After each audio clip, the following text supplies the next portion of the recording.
오늘 이사야 30장 18절부터 26절까지 말씀을 같이 읽었습니다. 이사야 30장 18절부터 26절까지 말씀. 하나님은 어떤 하나님이신가? 하나님은 좋으신 하나님이신가? 악한 하나님이신가? 하나님은 좋으신 하나님이에요. 하나님은 선하신 하나님이에요. 무작정 그냥 좋으시겠지 이런 하나님 이렇게 얘기하는 게 아니고 진짜 선하신 하나님인데, 그런 선하신 하나님을 만나면 그걸 이해할 수가 있어요. 그러니까 하나님은 선하시다 이런 걸 만나면 알 수 있는데, 경험을 해보면, 근데 그 경험을 안 해보면 그냥 말해주는 걸 듣고서 그냥 좋으신가 보다 이렇게 아는 거지. 실제로는 경험을 해봐야 돼. 자기들이 하나님 정말 좋으신 하나님이시구나, 우리에게 더 선한 것으로 좋은 것으로 갚아주시기를 원하시는 하나님이시구나, 그런 하나님임을 여기서는 말하고 있는 거예요. 하나님은 다 좋게 해주시려고 하시는 분이다 라고 하는 것을 우리가 알 수 있는데, 어떤 사람은 하나님을 무서운 하나님으로 알 것이고, 어떤 사람은 하나님을 거룩한 하나님, 너무 거룩해서 우리가 접근할 수 없는 하나님 이렇게 생각할 수도 있을 것이고, 그런데 어떤 사람은 하나님을 경험해 보면 하나님 정말 사랑이 많으신 하나님이시구나, 하나님은 좋으신 하나님이시구나, 그런 율법적인 하나님이 아니고 사랑이 많으신 하나님이구나, 그런 걸 깨닫게 되는 거죠. 그게 이제 이런 말씀이에요. 하나님께서 더 좋은 것으로 갚아주시는 하나님. 26절에 보면 이렇게 되어 있어요. 여호와께서 자기 백성의 상처를 싸매시며 그들의 맞은 자리를 고치시는 날에는 달빛은 햇빛 같겠고 햇빛은 7배가 되어 7날의 빛과 같으리라, 이런 얘기했는데, 이게 교회의 회복입니다. 교회 그리스도의 회복, 교회를 회복하시는 하나님, 다시 고치시는 하나님, 이런 말인데, 예수님이 그리스도로, 또 그리스도가 완전한 영으로 되는 이런 내용들을 설명해 주는 얘기예요. 그러니까 이런 얘기 있죠, 여러분. 애굽, 광야, 가나안, 이런 얘기 있죠, 그죠? 그래서 애굽은 광야로, 광야는 가나안으로 들어가야 된다, 그런 얘기처럼 지성소에 갈 때는 뜰을 거쳐서, 성소를 거쳐서 그 다음에 지성소로 가게 된다, 이런 얘기가 있어요. 그것처럼 유전과 전통은 율법으로, 하나님의 법으로, 그리고 율법은 하나님의 진리의 말씀으로 이렇게 바뀌어져 가야 된다는 그런 내용입니다. 그러니까 율법, 우리의 그 돌 성전이, 그러니까 예수 그리스도의 몸 성전으로 바뀌어질 때로 이렇게 변화되는 그런 은혜를 여기서 이제 말씀해 주고 있는 거죠. 여기에 달이라고 하는 게 있는데, 달이라는 게 레바나입니다. 이 레바나는 흰 것, 벽돌을 만들다라는 말이에요. 이 라반에서 나온, 라반이 하얗다는 말이고요. 이게 레베나에서 나오는 말인데, 벽돌, 박석, 제단 이런 걸 쓸 때 하는 말이에요. 그러니까 제단을 쌓는다, 뭔가 더 규격을 딱 이렇게 맞춰가지고 이렇게 고정시켜서 이렇게 보여주는 그런 거를 이야기하는 달. 이게 빛이라고 하는 게 있는데, 햇빛 할 때 해가 하마인데, 이게 뜨거움, 이게 함에서 나온다네요. 뜨거움, 따뜻한, 하맘에서 나온 단어예요. 뜨거워지다, 흥분시키다, 뜨겁게 하다는 그런 말이고요. 이게 빛은 오르입니다. 그러니까 뜨거운 빛, 그러니까 아주 따뜻한 오르, 빛이다, 이런 얘기인데, 햇빛, 그러니까 달빛이 햇빛 같아진다는 얘기인데, 그러니까 제단에 있는, 그러니까 그냥 벽돌로 만든 어떤 그 흰 것, 이것이 빛으로 변한다. 이제 햇빛, 따뜻한 햇빛으로 변한다, 그런 얘기인데, 이게 또 햇빛은 7배가 돼서 7날의 빛과 같으다, 이런 얘기 됐는데요. 7이라는 게 쉐바입니다. 쉐바라는 말은 완전한, 거룩한 숫자예요. 거룩한, 완전한이라는 쉐바고요. 그래서 완전해진다는 의미입니다. 거룩해진다, 완전해진다, 다 이룬다 그 말이고요. 7배가 된다는 그런 말인데, 어느 날 자기 백성의 상처를 싸매시며라고 되어 있는데, 그 상처가 쉐베르, 이게 골절됐다는 의미예요. 그러니까 뭐 뼈가 부러졌다는 의미인데, 샤바르에서 나온 거예요. 하나님이 부셔버리고 파멸하고 찢어버리신 그런 거죠. 그러니까 하나님이 호세아에서도 이러죠. 하나님은 이렇게 찢으시고 다시 싸매시는 하나님이다, 이런 말 하죠. 그죠?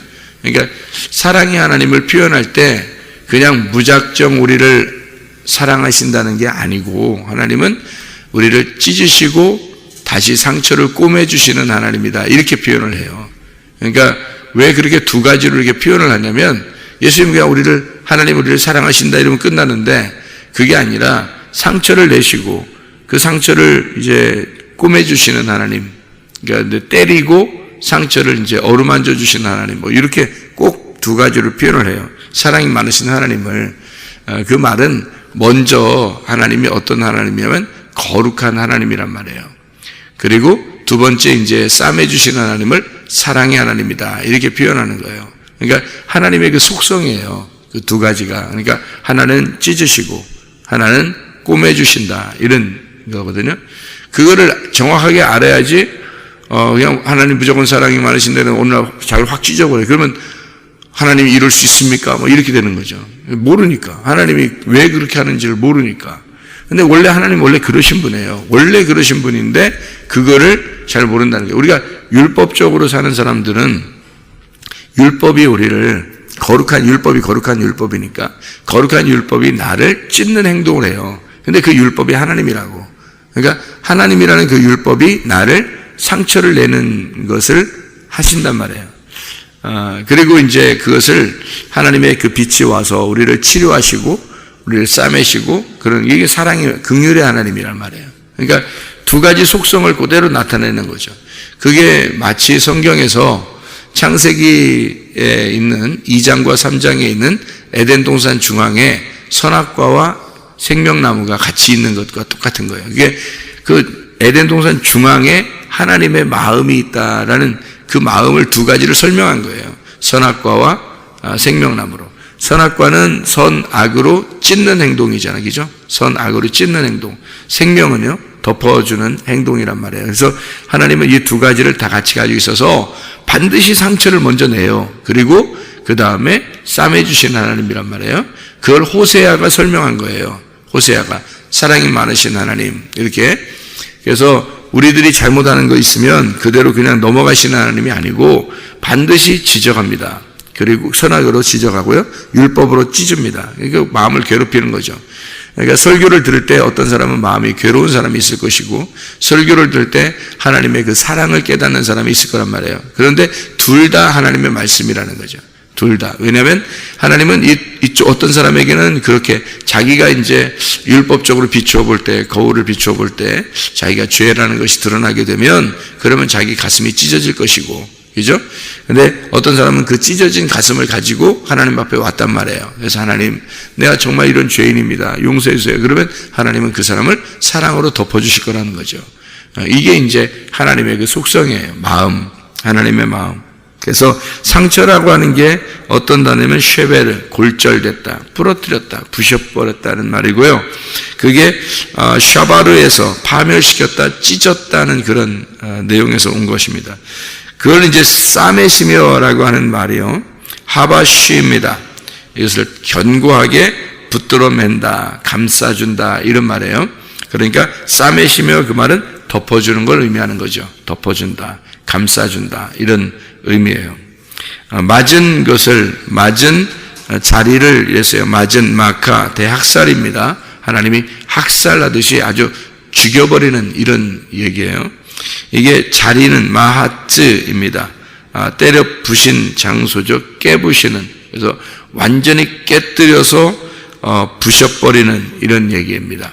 그러니까 하나님은 그냥 어설프게 넘어가시는 분이 아니라는 얘기죠. 하나님은 정확하게 그 사람을 상처내서 완전히 하나님 자기 자신이 어떤 죽임을 당하는 죄인이라는 걸 발견할 때까지, 아주 그 자신이 완전히 죽었다고 여겨질 때까지 하나님은 그렇게 우리를 때려버리시는 거죠. 그렇게 때려버리시고 대신에 그런 맞은 자리를 고치시는 날, 이렇게 되어 있습니다. 고치신다는 말이 라파입니다.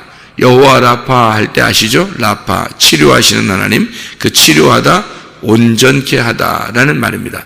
우리는 완전한 사람들은 없어요. 하나님같이 완전하진 않으니까 오히려 완전하면 선하게 물들죠.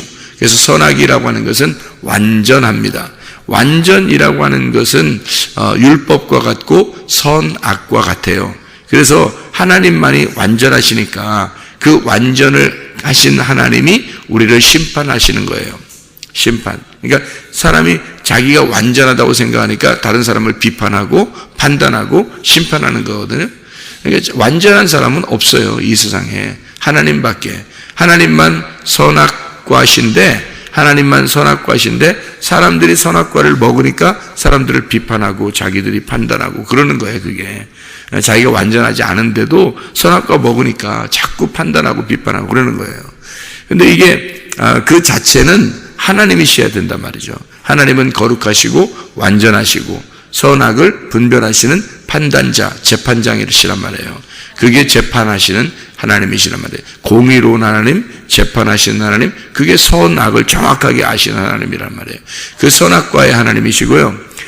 그럼에도 불구하고 우리를 그렇게 정확하게 이렇게 심판하시는데, 근데 우리를 감싸주신다는 거예요. 우리를 치료하신다는 거예요. 우리를 덮어주신다는 거예요. 그게 이제 사랑의 하나님이라는 거죠. 자비의 하나님, 긍휼의 하나님, 그런 하나님을 우리가 이제 아셔야 되는 것입니다. 자, 우리 하나님은 그렇게 두 가지 속성을 다 같이 가지고 있는 하나님이시다. 그래서 우리를 상처내고 그 다음에 우리를 감싸주시는 그런 하나님이시다. 완전히 잘라내고 그 다음에 다시 우리를 치료하시는 그런 하나님이시다라고 하는 것을 여기서 이제 말씀해 주고 있는 거죠. 그러니까 성경 하나님께서는 이런 두 가지 속성을 다 가지고 계신 하나님이시다. 그러니까 이거를 뭐라고 그러냐면 이거를 이제 뭐라고 우리가 표현하냐면 여호수아 20장에 나오는 도피성이라고 표현할 수가 있어요. 도피성. 도피성이라고 하는 그 말 아시죠? 민수기 35장에 26절부터 28절까지의 도피성 얘기가 나오거든요. 도피성. 이게 미크라트라는 단어라고 있죠. 미크라트. 이게 미라고 하는 게 장소를 말하는 것이고 카라트라고 하는 말이 불구로 만든다는 말이거든요. 불구로 만든다. 그러니까 지체 부족한 자를 만든다. 그런 의미인데요. 도피성에 들어가면 언제까지 거기에 있어야 되냐면 대제사장이 죽을 때까지 거기에 있어야 됩니다. 대제사장이 죽을 때까지 거기에 있어야 된다는 말은요, 대제사장이 죄를 용서하시는 분이거든요. 대제사장이. 근데 그분이 죽을 때까지 도피성에 있어야 된다는 거예요. 대제사장이 죽으면 공소시효가 끝나는 거예요. 법이 없어지는 거란 말이에요. 그때까지 우리는 거기에 있어야 된다는 거죠. 도피성 안에. 그럼 그 도피성이라고 하는 게 뭐냐? 불구로 만드는 곳이고 지체 부자유한 자를 만드는 곳인데, 그런 장소인데 우리를 완전히 거기에 들어가면 우리를 완전히 죄인 만든다는 얘기예요. 죄인 만든다. 너 하나님하고 완전히 끊어진 자다. 원래 이런 자다. 그래서 대제사장이 없으면 이 죄인은 대제사장이 없으면 도저히 못 사는 거예요. 그래서 대제사장이 살아있는 동안에 도피성에서 살아가는 거예요. 우리가 죄인인데, 도피성이 지금의 교회인데요, 우리가 죄인인데 교회에서 말씀을 듣고 이렇게 살아가는 거예요.